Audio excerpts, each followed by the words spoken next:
Σήμερον ο της νοερής θρόνης αναπαυόμενος Θεός θρόνων Άγιον επί της γης εαυτό προετοίμασεν.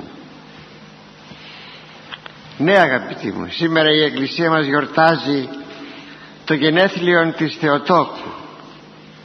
Είναι γνωστόν ότι η γενέθλιος ημέρα θεωρείται η ημέρα στην αυγή της μεν το Άγιον Βάπτισμα, στη δύση της δε το Άγιον τέλος κατόπιν αγώνων του βίου. Η βιολογική γέννηση δεν έχει σημασία για την Βασιλεία του Θεού, μόνο απλώς που δημιουργεί την ύπαρξη για την Βασιλεία του Θεού, προϋποθέσεις υπάρξεως. Έτσι εις Αγίους έχουμε γενέθλιον ημέραν την ημέρα του θανάτου των, που είναι και η τελείωσή των. Αυτό όμως δεν συμβαίνει στην Θεοτόκον. Εκείνη αποτελεί εξαίρεση, όχι γιατί είχε κάποια ξεχωριστή πρόνοια από τον Θεόν, αλλά γιατί μόνη της έφτασε στα μέτρα του προπτωτικού ανθρώπου και φανέρωσε τον αληθή άνθρωπον. Αντιλαμβανόμεθα αυτήν την θέση, αγαπητοί, ότι έφτασε στα μέτρα του προπτωτικού ανθρώπου, δηλαδή του Αδάμ πριν αμαρτήσει. Και βέβαια ο Θεός δημιουργεί τέλειες καταστάσεις. Τον άνθρωπο τέλειον τον έκανε, τέλειον άνθρωπον τον έκανε. Έτσι λοιπόν η Θεοτόκος, φτάνοντας εις το ύψος του Αδάμ και τον ξεπέρασε, έφτασε να φανερώσει τον αληθή άνθρωπον. Και όπως αναφέρεται η βιολογική δημιουργία του Αδάμ, έτσι αναφέρεται και η βιολογική γέννηση της Θεοτόκου σαν παγκοσμίου χαράς προήμιον, όπως λέγει ο υμνογράφος. Όταν ήρθε ο καιρός να λυτρωθεί η οικουμένη από την τυραννία των δαιμόνων, να εισαχθεί στη ζωή των θνητών η αθανασία, να φυτευτεί στις ψυχές των ανθρώπων η αγγελική ζωή και γενικά να ενωθεί ο ουρανός με τη γη, ο Θεός προετοίμασε το επίγειον κατάλημά του, που είναι η Θεοτόκος. Ήταν προαιώνιον σχέδιον του Θεού. Το λέει η Αγία Γραφή, το αναφέρει στην Παλαιά Διαθήκη, σαφέστατα μάλιστα.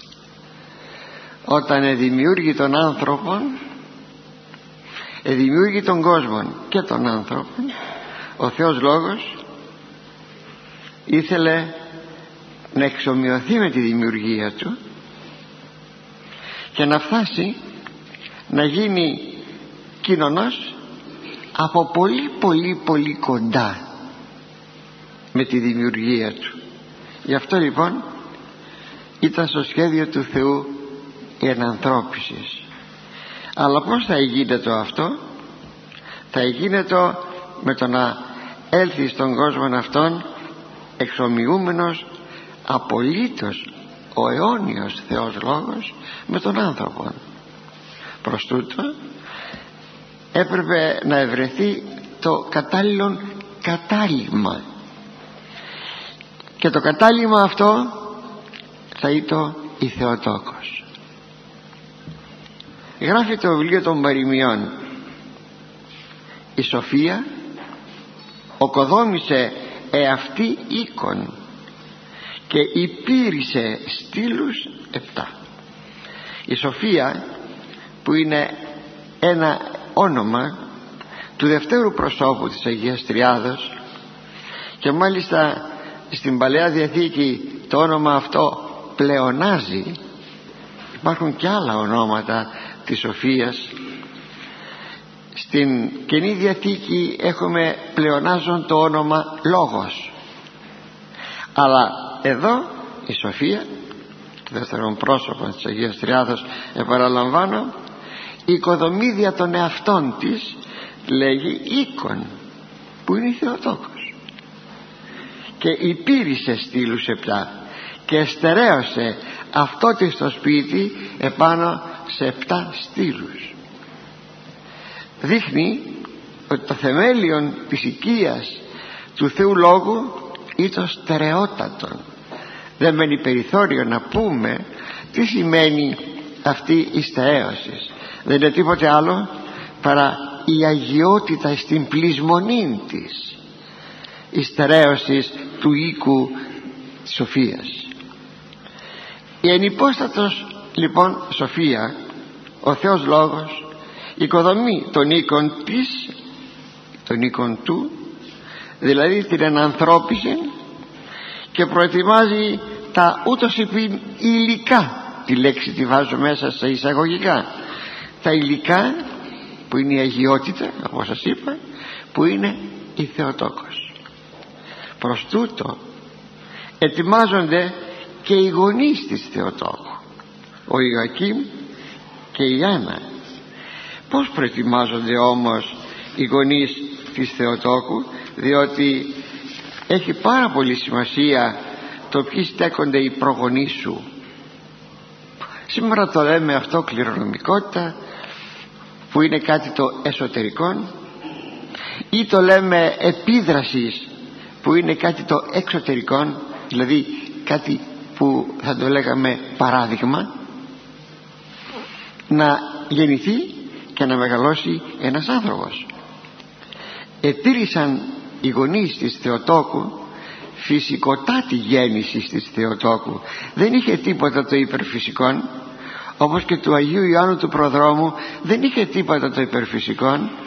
Η υπερφυσικότητα μόνο υπήρχε στο ότι ήταν περασμένης ηλικίας οι γονείς της Θεοτόκου, όπως και περασμένης ηλικίας οι γονείς του Ιωάννου, για να δειχθεί ότι δεν ήταν η γέννηση των δύο αυτών προτύπων προσώπων, Ιωάννου και Θεοτόκου, καρπός επιθυμίας, όπως λέει ο Ευαγγελιστής Ιωάννης στο κεφάλαιό του, στο πρώτο κεφάλαιο, στο ομώνυμο Ευαγγέλιο, δεν ήταν καρπός επιθυμίας ανδρός, αλλά εντολή του Θεού.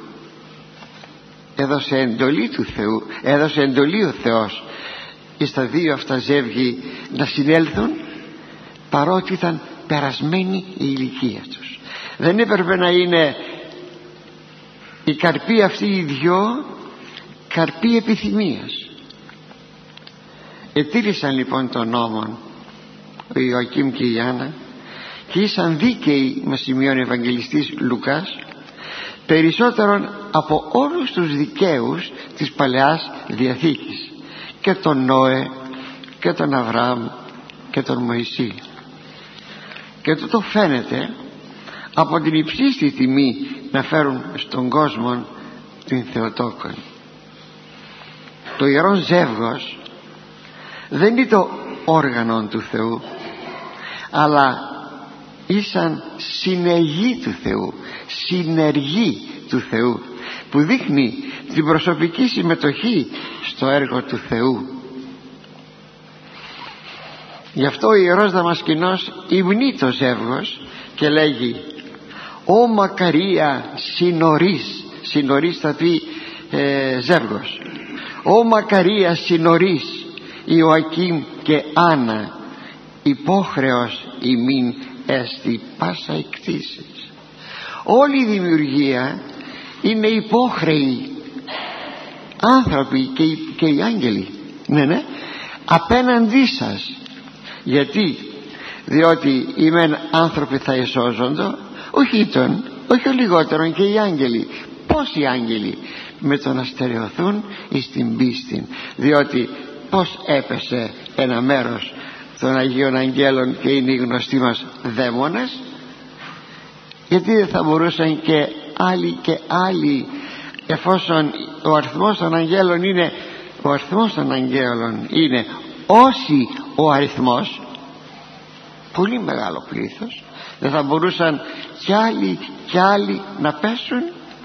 Όμως εστερεώθησαν με την αποκάλυψη του Υιού του Θεού ως ανθρώπου. Στερεώθησαν.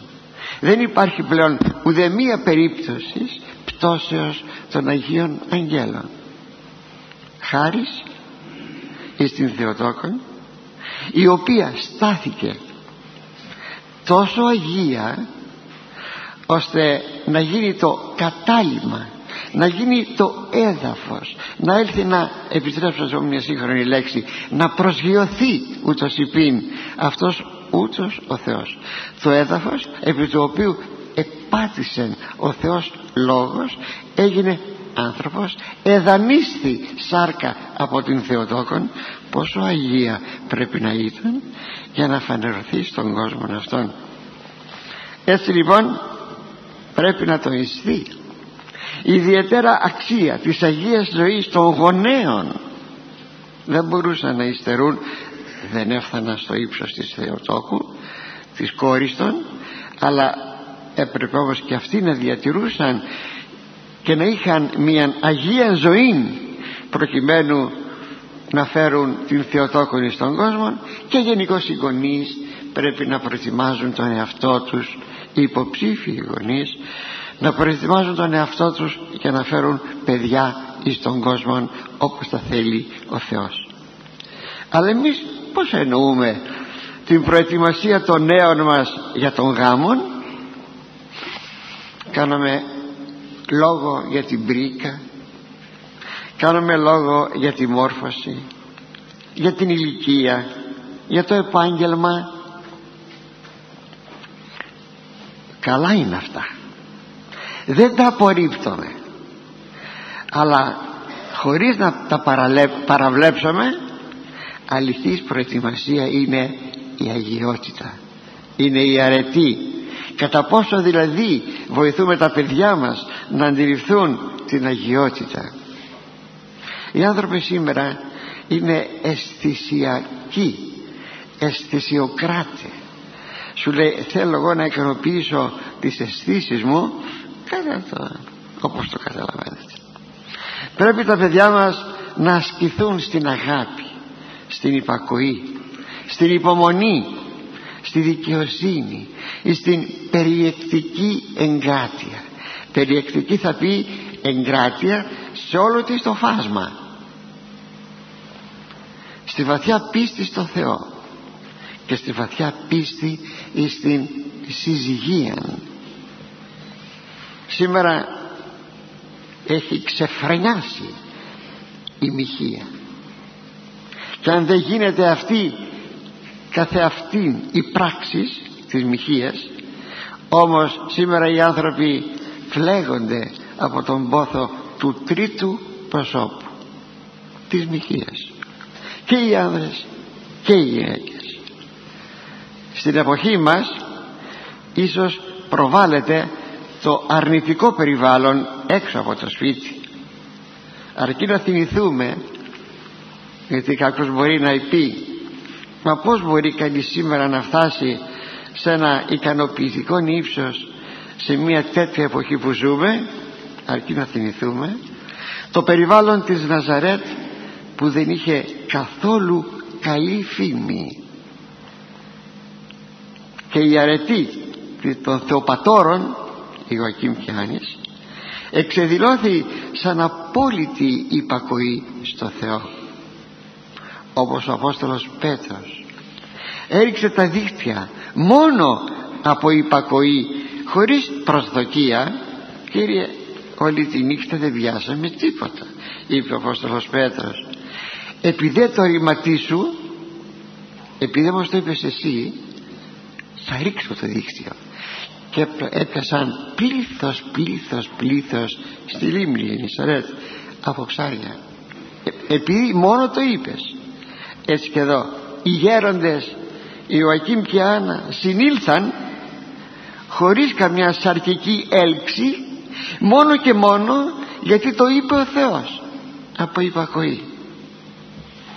Έτσι η Θεοτόκος είναι καρπός υπακοής και σοφροσύνης, και σαν τέλειος καρπός και η ιδία ξεπέρασε τα μέτρα αγιότητος κάθε ανθρώπου προγενεστέρου της, συγχρόνου της και μεταγενεστέρου της. Και πράγματι ο Θεός λέγει δια του Ισαΐου: αμαρτία ημών διειστώσιν αναμέσων εμού και ημών. Μας χωρίζουν, λέει, οι αμαρτίες σας, μεταξύ εμού και ημών μας χωρίζουν οι αμαρτίες σας. Εδώ όμως δεν συμβαίνει αυτό στην Θεοτόκο. Άρα η Θεοτόκος, προς την οποία ήλθε και κατοίκησε δηλαδή ο Θεός Λόγος, ήτο χωρίς προσωπική αμαρτία. Δεν μπορούμε να το συλλάβουμε αυτό εύκολα. Προσπαθούμε να συλλάβουμε την αγιότητα της Θεοτόκου όταν όχι ποιητική αδεία που λέμε, στο σχολείο το λέγαμε αυτό, ότι είναι υψηλοτέρα των ουρανών, πλατιτέρα των ουρανών, αγιοτέρα των χερουβίμ και των σεραφείμ. Αυτά δεν λέγονται ποιητική αδεία έτσι για να εξάρουμε, για να επενέσουμε, για να ανεβάσουμε το πρόσωπο της υπεραγίας Θεοτόκου, αλλά πράγματι και ουσία ή το υψηλοτέρα των ουρανών. Όπως ο Θεός είναι υψηλότερος των ουρανών και έχετε να κατοικήσει τώρα εις αυτόν τον επίγειον, ας με επιτραπεί η έκφραση, ουρανών την Θεοτόκον. Ποια πρέπει να ήταν η αγιότητα της Θεοτόκου? Δεν είχε προσωπικό αμάρτημα. Αδιανόητο. Μας λέει η Ιδία, η Αγία Γραφή, ότι έστω κι αν μία ημέρα είναι η ζωή του ανθρώπου, δεν στερείται αμαρτίας. Είχε όμως το προπατορικό αμάρτημα. Από αυτό την εκαθάρισε το Πνεύμα το Άγιο όταν της είπε ότι θα σκηνώσει μέσα της αυτός ο Θεός Λόγος. Έτσι λοιπόν, αληθινό όντως θαύμα, ακατανόητο για την ανθρωπίνη νόηση. Γι' αυτό μέσω αυτής ο άνθρωπος γνωρίζει αληθινά των δημιουργών. Ούτε ο νόμος, ούτε η γλώσσα των προφητών, ούτε η ομορφιά της κτήσεως, ούτε οι άγγελοι μπόρεσαν να αποκαλύψουν τον Θεόν. Μόνον ο άνθρωπος που φέρει την εικόνα του Θεού, όταν φανερωθεί αυθεντικά, αποκαλύπτει τον Θεόν. Είναι αυτό που λέμε, και είναι για μερικά πρόσωπα στην Αγία Γραφή, αυτός είναι άνθρωπος του Θεού. Να πως αποκαλύπτει ο άνθρωπος τον Θεό, με την αγιότητά του.